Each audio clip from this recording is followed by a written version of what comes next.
د غوره فکر او غوره ژوند کتاب 22مه برخه د ذهن د کړکیو پرانیستل. دوی مهمې او اغیزمنې لارې وجود لري چې کولای شي له هغه څخه د مغزي ځواک د غوړولو او موخو ته د رسیدلو لپاره د لا زیاتو مفکورو د وړاندې کولو لپاره ګټه واخلي. دغه لارې د ذهن غلیان او د مغز غلیان نومیږي. لومړی د دې لامل کېږي تر څو له شخصي پلوه غني واوسئ، او دویم تاسو په دې توانوي تر څو د نورو مغزي ځواک ته ضربه ورکړئ او په دې وسله بریالیتوب ته ورسیږئ. دغه روش د هغه یو زیات شمیر میلیونرانو ته رامنځته کېدو لامل شوي چې خپله یې ځانونه رسولي دي. تاسو هم هر وخت او هر ځای کولی شئ له هغه څخه ګټه واخلئ. د ذهن غلیان د مفکورو پر ځای د ذهن د غلیان لړۍ تر ډیره د 20 مفکورو روش نومیږي. هغه د مفکورو په وړاندې کولو کې تر دې اندازې اغیزمن دی چې کله له هغه څخه ګټه واخلئ ستاسو ټول ژوند بدلون کوي. ما هغه په ټوله نړۍ کې 10,000 کسانو ته تعلیم ورکړ. هر څوک چې له هغه څخه ګټه واخلي ډیر ژر به د خپل ژوند په هره برخه کې چې له هغه څخه یې ګټه اخیستې ده د بنسټیزو اصلاحاتو شاهد واوسي. دغه روش ډیر ساده دی. په زیات اټکل سره د هغه د اغیزمنتوب دلیل هم دغه سادهګي ده. یوازې هغه څه ته چې اړتیا لرئ یو سپین کاغذي ټوټه ده. د کاغذ پر سر کې هغه ستونزه چې تاسو ورسره مخامخ شوي یاست یا هغه موخه چې د ځان لپاره مو ټاکلې ده د پوښتنې په بڼه ولیکئ. اجازه راکړئ فرض کړئ چې ستاسو موخه په راتلونکي 2 کلونو کې ستاسو د عاید 2 چنده کول دي. تر کومه ځایه چې امکان لري خپله پوښتنه دې موخې ته ځانګړې کړئ. هر څومره چې ستاسو پوښتنه دې موخې ته ځانګړې شوې وي په همغه کچه به ستاسو ذهن په غوره توګه وکولی شي په هغه باندې تمرکز ولري او هغه ځوابونه به له غوره ځانګړنو څخه برخمن واوسي چې تاسو یې ورکوئ. په دې توګه د لیکلو پر ځای چې د څه ډول کولی شم زیاتې پیسې لاسته راوړم پر ځای ولیکئ چې کوم کار کولی شم ترسره یې کړم تر څو په راتلونکي 24 میاشتو کې خپل عاید 2 چنده زیات کړم. په یاد مو وي چې دغه پوښتنې د پاڼې پر سر کې ولیکئ. 20 ځوابونه ورکړئ. وروسته خپل ځان چمتو کړئ تر څو هغه پوښتنې ته لږ تر لږه 20 ځوابونه ورکړئ. ځان دې ته اړ کړئ تر څو هغې پوښتنې ته 20 ډوله بېلابېل ځوابونه ورکړئ. که چیرته وتوانېدئ دا کار وکړئ له تاسو سره به مرسته وکړي تر څو خپله ګټه وټه 2 چنده زیاته کړئ. تاسو کولی شئ له 20 څخه زیات ځوابونه ورکړئ، خو باید لږ تر لږه 20 هغه ولیکئ. په زیات اټکل سره ستاسو لومړۍ پوښتنه به ساده او واضح وي. کولی شئ ولیکئ: سخت کار کوم، زیات کار کوم، د خپلو زده کړو کچه پورته بیایم، په ځانګړو برخو کې خپلو مهارتونو ته ښه والی ورکوم. او نور دا ځوابونه اسانه دي. 5 نور ځوابونه ستونزمن دي. 10 ورځې 10 وروستي ځوابونه به له اندازې زیات ستونزمن واوسي. له ډبرې څخه د اوبو د راایستلو په شان. خو د دې لپاره چې له دې کاره څخه ګټه واخلئ باید خپل ځان دې ته وهڅوئ چې دې کار ته دوام ورکړئ تر هغې چې لږ تر لږه خپلې پوښتنې ته 20 بېلابېل ځوابونه ورکړئ. که چیرته مو غوښتې وي کولی شئ له دې ځوابونو سره لوبې وکړئ. د بېلګې په توګه تاسو کولی شئ په دقیقه توګه د لومړنیو ځوابونو برعکس ولیکئ. همدارنګه کولی شئ د خندا وړ ځوابونه هم ولیکئ. په بله بڼه ځواب ورکړئ.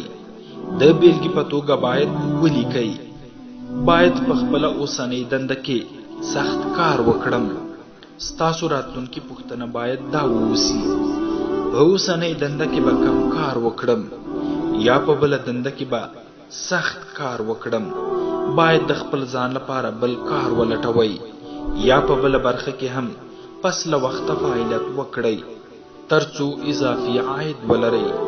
که چیرته ستاسو ګټه وټه د پلورنې او خرڅلاو له لارې ده او په پلورنه کې بریالیتوب د پیرودونکو له جذب سره تړاو لري، ستاسو ځواب کېدای شي د هغه صلاحیت لرونکو پیرودونکو د شمیر 2 چنده کول ووسی چې هره اونۍ له هغوی سره ملاقات کوئ، یا ستاسو ځواب ښایي له هغه پیرودونکو سره ملاقات ووسی چې ستاسو د زیاتو محصولاتو د پیرودلو وړتیا لري. په هر حال ممکن ځوابونه یوازې ستاسو په تخیل پورې محدود دي او له خپل ځان سره د مرستې لپاره د خپل مفکورو د وړاندې کولو لپاره ستاسو وړتیا د ټولو موخو په اړه نامحدوده ده.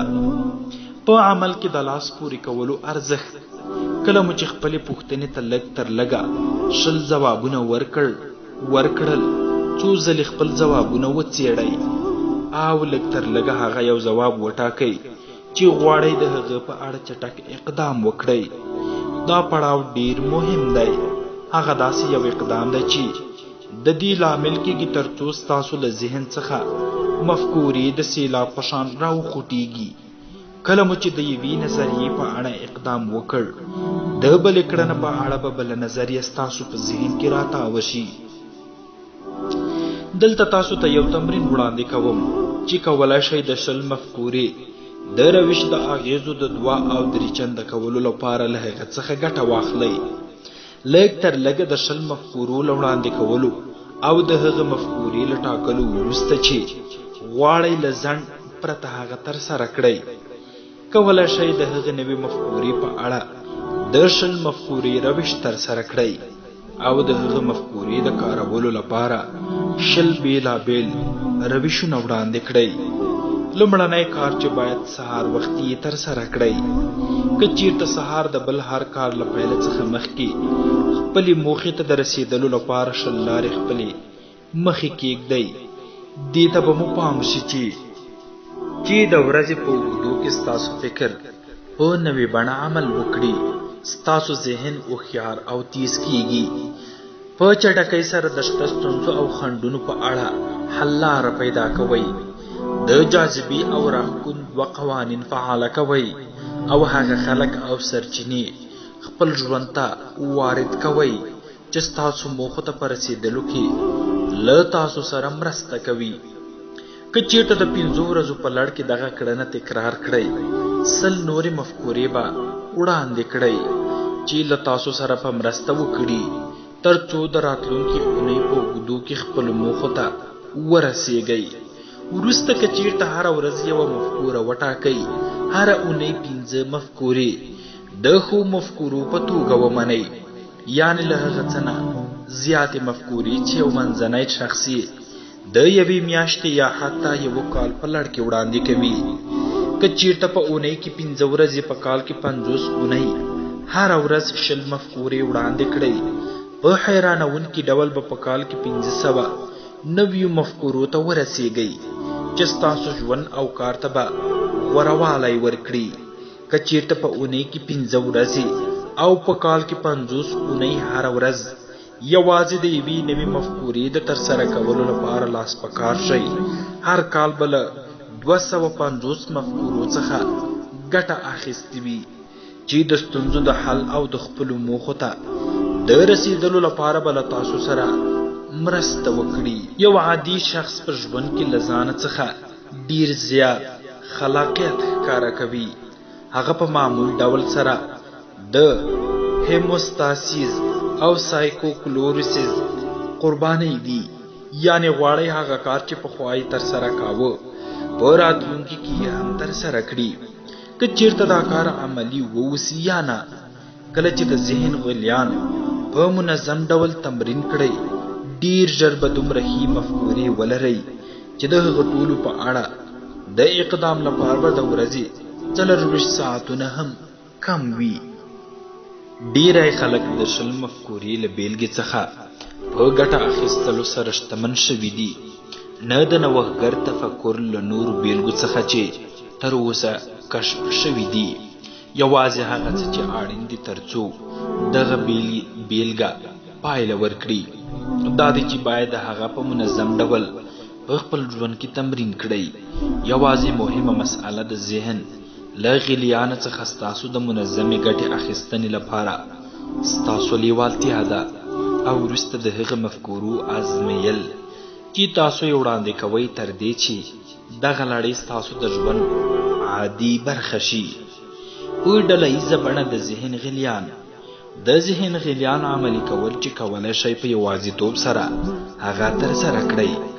د مغز غلیان داسې یو څه دي چې له نورو سره یو ځای ترسره کوئ.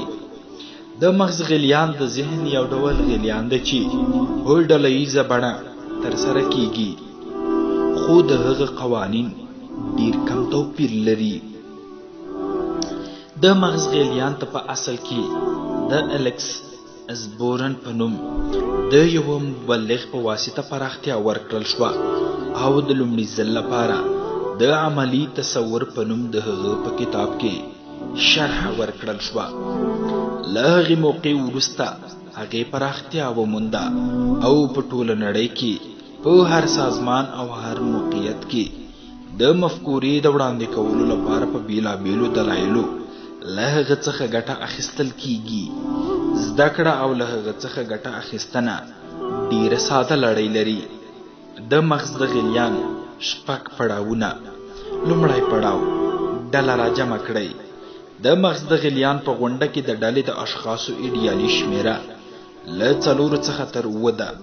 له 4 څخه ښکته شمارې په بشپړه توګه په ذهن کې شتون نه لري تر څو د یوې ستونزې د حل لپاره بیلابیلې لارې وړاندې کړي. که چیرته د ډلې اشخاص له 9 څخه زیات وي، ډله دومره لویږي چې ګډون کوونکي به په غونډه کې د ګډون لپاره بشپړ وخت ونه لري. دویم پړاو اجازه مه ورکوئ چې څوک په تاسو نیوکې وکړي یا تاسو مسخره کړي. د مغز د غلیان اصلي برخه دا ده چې د جلسې په اوږدو کې مفکورې په هیڅ صورت نه ارزول کیږي. د مغز د غلیان د غونډې اصلي قانون په لنډه موده کې د یو زیات شمیر ممکنه مفکورو په وړاندې کولو باندې ولاړ دی. هیڅ شی په وړاندې شویو مفکورو باندې د نیوکو لپاره د ډلې د اشخاصو له لیوالتیا څخه په چټکه توګه غونډه نه ګډوډه کوي. له دې سره سم چې د یو شخص په مفکوره باندې نیوکه وشي، د مغز د غلیان غونډه پای ته رسیږي. هیڅوک نه غواړي چې په هغه د نیوکه وشي. هیڅوک نه غواړي چې د نورو په وړاندې ذلیل او سپک شي. په دې دلیل ده چې باید یو شمیر وړاندې شویو مفکورو ته پاملرنه وکړئ او د هغه ارزونه بل وخت یا نورو کسانو ته ولېږدوئ. دریم پړاو د غونډې وخت وټاکئ. د مغز د غلیان د غونډې لپاره مناسب وخت له 15 څخه تر 45 دقیقو دی. د ډلې د مدیرانو او د رهبرانو یوه دنده دا ده چې کارکوونکي خپل ځان دې ته وهڅوي تر څو په ترتیب سره کینی او د مغز د غلیان ځانګړې ستونزه حل کړي.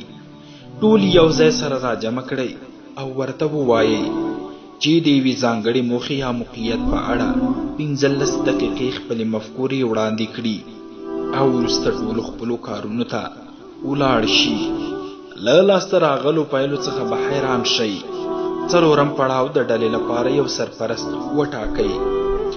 د ډلې د سرپرست دنده دا ده چې ټول وهڅوي تر کومه چې امکان ولري د مفکورو په وړاندې کولو رول ولري. د مغز د غلیان د غونډې د لارښوونو لپاره یوه تر ټولو غوره لاره دا ده چې د ډلې رهبر یا سرپرست د میز تر شا کینی او یو شخص وهڅوي تر څو هر یوه مفکوره وړاندې کړي. کله مو چې 2 ځلې د میز تر شا راټول کړل، خلک به په زیات سرعت سره د مفکورې په وړاندې کولو پیل وکړي. 5م پړاو یو شخص وټاکئ تر څو د مفکورو په لړ کې قرار ولري. د مغز د غلیان په غونډه کې یوه کلیدي دنده د مفکورو د یاداشت کولو دنده ده، یعنی هغه شخص چې باید د یوې مفکورې له وړاندې کولو سره سم هغه ثبت کړي. 6م پړاو وخت پیژندونکي واوسئ. غونډه په دقیقه توګه په خپل وخت پیل کړئ او په وخت سره یې پای ته ورسوئ. دا مهمه نه ده چې غونډه ښه مخکې تللې ده او یا نه. د غونډې په پای کې ټولې وړاندې شوي او ثبت شوي مفکورې راټولې کړئ هغه په مناسب وخت کې د ارزونې لپاره له ځانه سره یوسئ. د یاداشت په پاڼو لیکل شوي مفکورې د مغز د غلیان د غونډې بل ډول چې 12 نفره پکې شاملیږي یوه ډله په څو کوچنیو ډلو ویشو او د کوچنیو ډلو ترمنځ د یاداشت پاڼې ویشو. له دې کوچنیو ډلو څخه هر یو ځانګړې ستونزه یا پوښتنې ته د ځواب د وړاندې کولو لپاره ټاکل کیږي. وروسته د یاداشت پاڼې چې په هغه باندې وړاندې شوي مفکورې لیکل شوي دي راټولو. وروسته هغه یو له بل سره چاڼ کوو چې ښې مو چاڼ کړي بیرته یې کوچنیو ډلو ته ورکوو. د عمل په دویم پړاو کې له کوچنیو ډلو څخه غوښتل کیږي ترڅو هغه مفکورې چې په پاڼو لیکل شوي دي ولولي او هغه وارزوي او اصلي ډلې ته هغه له بیرته ورګرځولو څخه مخکې هغه د ارزښتونو پر بنسټ درجه بندي کړي. هغه غونډه چې د 20 یا 30 نفره ګډون کوونکي لري د 30 دقیقو په لړ کې 200 یا 300 ډلو د 200 یا 300 ډوله مفکورې وړاندې کیږي. کله چې یاداشت شوي مفکورې راټولې توزیع او ارزول شوې او بیا ځلې اصلي ډلې ته ورواستول شوې لاسته راغلې پایلې به په بشپړه توګه حیرانوونکې وي. ما له هغه شرکتونو سره کار کړی دی چې ترڅو د هغه ستونزو لپاره حل لارې ومومي چې دوی یې تر ستونې راوستي وو او یوازې د ډېر کم شمېر ستونزو د حل لپاره یې بشپړ خلک او وخت درلود. نو په پایله کې مو زیاتې حل لارې وموندې. کورنی ټیم که چیرته له یو چا سره ښې اړیکې لرئ کولی شئ د مغز د غلیان یو 2 کسیز ټیم تشکیل کړئ چې ورځ په ورځ پرمختګ کوي. ښځه او میړه یا 2 کسه یو له بل سره کولی شي د مفکورو یو سیل وړاندې کړي. البته تر هغه وخته پورې چې ونه غواړئ وړاندې شوي مفکورې په هغه شیبه کې وارزوئ یا پرې نیوکه وکړئ. مفکورې تاسو ته انرژي درکوي. د داخلي وړتیا غوړول او کار ته د خپل داخلي نبوغ چمتو کول له 2 پړاوونو څخه تشکیل شوي دي. لومړی پړاو دا دی ترڅو دا ومنئ چې بې نهایته باهوش یاست او دویم پړاو په دې برخه کې د شرح شویو تخنیکونو او رویشونو څخه ګټه اخیستنه ده تر هغې چې هغه ستاسو دویم طبیعت شي. د عضلو په شان په کارو فعالیتونو سره رشد کوئ او ځواکمنې کیږي. ستاسو داخلي او روحي عضلې هم د دې تمرین په ترسره کولو سره رشد کوي او پیاوړي کیږي. د هغه مفکورو وړاندې کول چې له تاسو سره مرسته کوي ترڅو خپلو موخو ته ورسیږئ حیرانوونکي او خوشحالوونکي مسئله وجود لري. هر څومره چې له خپله ځانه څخه زیاتې مفکورې وړاندې کړئ په همغه کچه به زیاته انرژي او لیوالتیا ولرئ. هر څومره چې زیاته انرژي او لیوالتیا ولرئ په همغه کچه به په نفس زیات باور ولرئ ترڅو وکولای شئ هغه موخې ته ورسیږئ چې د ځان لپاره مو ټاکلې ده. هر څومره چې زیاتې مفکورې ولرئ په چټکه توګه کولی شئ په دې اړه خپل تفکر ته بدلون ورکړئ چې په رښتیا کوم څیزونه ستاسو لپاره امکان لري. بالاخره به داسې ټکي ته ورسیږئ ترڅو نه درېدونکي واوسئ. عملي تمرینونه: لومړی خپله تر ټولو مهمه موخه یا ستونزه د پوښتنې په بڼه بیان کړئ او هغه د پاڼې پر سر کې ولیکئ. وروسته لږ تر لږه 20 ځوابونه ورکړئ. دویم تر ټولو مهمې ستونزې او خنډونه چې خپلو موخو ته د رسیدو د لارې پر سر یې لرئ د لیکلړ په بڼه ولیکئ. د هغه تر ټولو ساده او مستقیمه حل لاره کومه ده؟ دریم د خپلې مهمې موخې په اړه فکر وکړئ او له خپله ځانه څخه وپوښتئ ولې تر اوسه هغې موخې ته نه یم رسېدلی. څلورم هغه محدود کوونکي عوامل په نښه کړئ چې ستاسو د ګټې وټې د زیاتوالي سرعت ټاکي. همدا اوس کوم کار ترسره کولی شئ ترڅو دغه محدودیتونه له منځه یوسئ. پنځم ستاسو په نظر ستاسو کوم یو هوش تر ټولو غوره عمل کوي. څه ډول کولی شئ خپل کار او ژوند داسې تنظیم کړئ ترڅو وکولی شئ له هغه هوش څخه غوره ګټه واخلئ. شپږم، پخوا مو کوم کار په ښه توګه ترسره کړی دی؟ کوم فعالیتونه تاسو ته د غوروالي زیات احساس درکوي؟ اووم، د خپل کار په کومو برخو کې د پانګې او انرژۍ زیاته بیرته راګرځېدنه لري؟ څه ډول کولی شئ خپل کار او د ژوند مو داسې تنظیم کړئ چې زیات وخت مو په همدې برخو ولګوئ؟ لسم څپرکی، خپل تفکر مو سوپر چارج کړئ. د هر ستونزې دننه داسې ځواکمن فرصتونه نغښتي دي چې له اغراق پرته دوی له پرمختګ څخه لرې ساتي. تر ټولو لوی بریالي داستانونه په هغه کسانو پورې اړوند دي چې په خپله ستونزه پوهېدلي دي او هغه یې په فرصت بدله کړې ده. دا چې د خپل ځان او خپل ژوند په اړه څه ډول فکر کوئ تقریبا هغه ټولې پیښې ټاکي چې ستاسو په ژوند کې پیښیږي.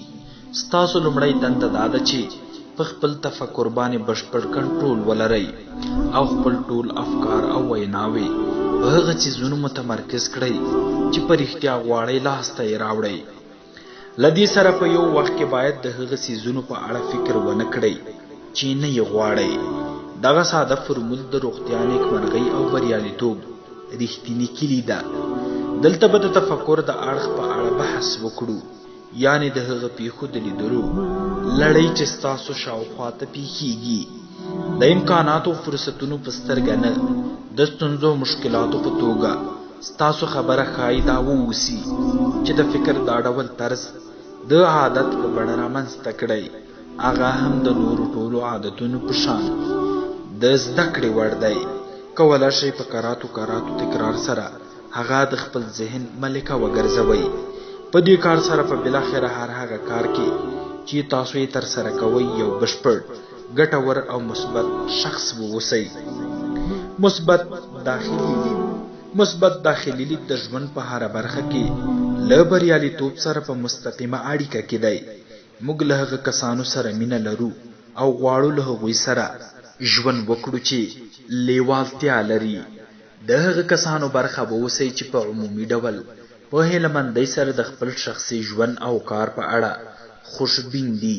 هیڅوک نه غواړي چې خپل وخت له یو بدبین او منفي شخص سره تیر کړي. په تأسف سره له نیوکو او شکایاتو سره عادت پیدا کول آسانه کار دی. موږ تل د راډیو، تلویزیون، ورځپاڼو، مجلو او ورځنیو اړیکو له لارې د منفي اطلاعاتو تر بمبار لاندې یو. ښایي له هغه منفي افکارو څخه ژغورل کېدل آسانه ونه اوسي چې تاسو یې د سیل په شان لاندې کړي یاست. خو که چیرته غواړئ خوشباوره او هیلهمن او مثبت فکر اوسئ، باید دا کار وکړئ.